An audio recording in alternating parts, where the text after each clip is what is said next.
My stepdaughter knew her mom was cheating on me and didn't tell me, so I'm disowning her and she can grow up fatherless again. I, 35M, met my soon-to-be ex-wife, 33F, during university 12 years ago.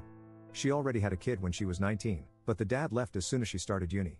We were dating for 3 months before I met her daughter, Lisa. I remember seeing her family for the first time.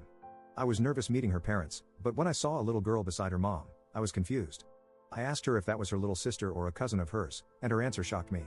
When she told me that that's her daughter, I thought I misheard her or something. At first, I wanted to dump her for hiding something so crucial from me, but she kept begging for me to stay, and eventually, I relented. Soon enough, I started to fall in love with her daughter and wanted to be her father figure. Our bond grew stronger over the years, and in early 2019, before the pandemic hit, we got married. In late 2021, I adopted Lisa, and in early 2022, my wife gave birth to our son, Mark. After Mark was born, my wife made the choice to stay at home for the time being, and I was completely fine with that. Everything was going perfectly until a few months ago. I started noticing my wife spending increasingly more time with her friends. At the time, I didn't say anything, since, in my mind, being at home all day probably meant she needed her own space, and I didn't want to seem controlling. The thing that made me suspicious was her constant texting and leaving the room for calls.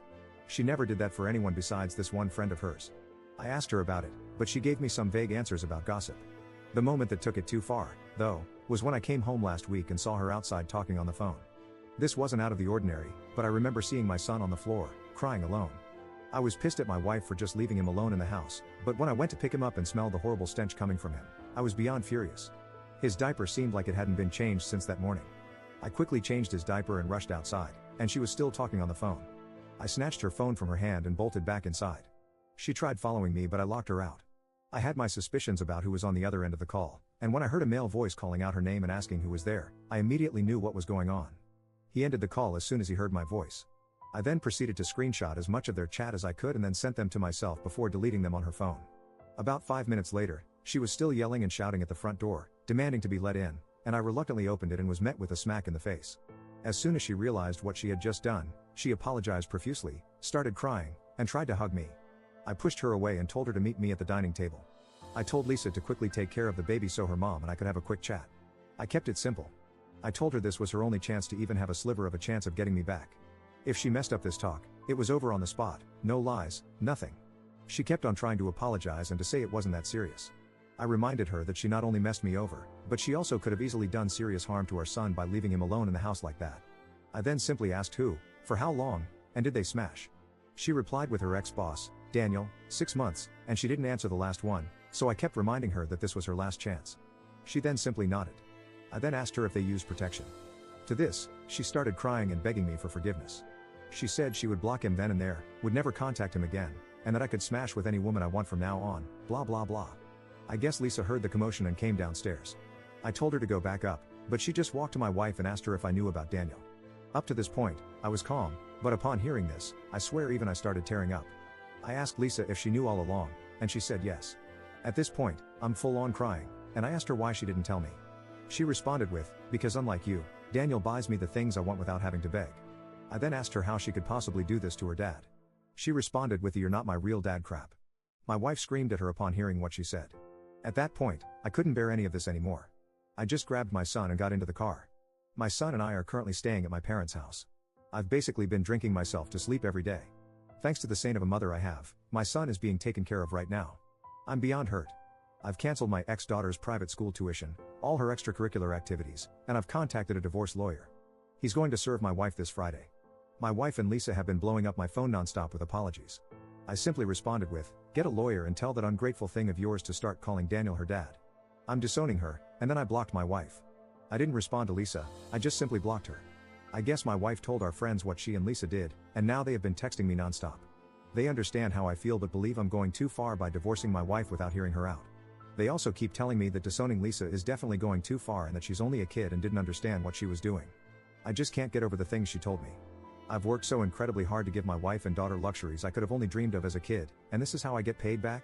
Lisa is 13 years old and is old enough to understand that hiding her mom's affair is bad and definitely purposely used those words to hurt me. Honestly, I am feeling a little delusional, that maybe a few family counseling sessions later, and we can go back to living the life I once considered a fairy tale. I'm beyond destroyed by this whole situation. A part of me just wants to see them burn in hell, but the other part of me believes there is still hope. Am I really going too far? Is there any way to salvage this? Update 1. First of all, I just want to thank you all for the support you've shown me. This past week has been the hardest period of my life. Seeing the love you shared with the woman you considered your partner for life just vanish hit me worse than anything else. You'll be glad to hear that I've put an end to the drinking, at least for now. It was tough, but seeing how my life was basically falling apart due to my constant drinking really was a wake-up call for me. As someone kindly suggested, I asked my mom to throw out all the booze in her house. The first couple of days were tough, with me being more depressed than ever, but I'm doing much better now. As for my wife, I've had a brief conversation with her, and I have halted all divorce proceedings for the time being. There is still a lot to navigate and a ton of logistics involved, and my decision for divorce seemed a bit in the heat of the moment. I'm not saying that I'm going back to her, I'm just saying I need to reevaluate everything again. What she did was beyond hurtful and irresponsible, and if I were to get back with her, she has to do a lot to make up for this mess. I have removed half of the money from our joint account and have stopped paying the lease on my wife's car. I asked her the following questions. Has she been in contact with Daniel since our falling out?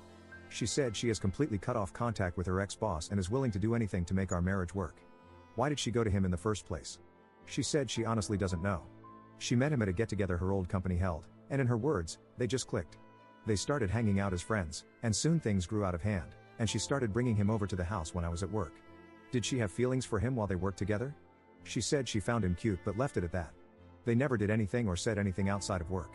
I then started asking her questions about our daughter Lisa. Some of you guys rightly pointed out that she probably poisoned her against me.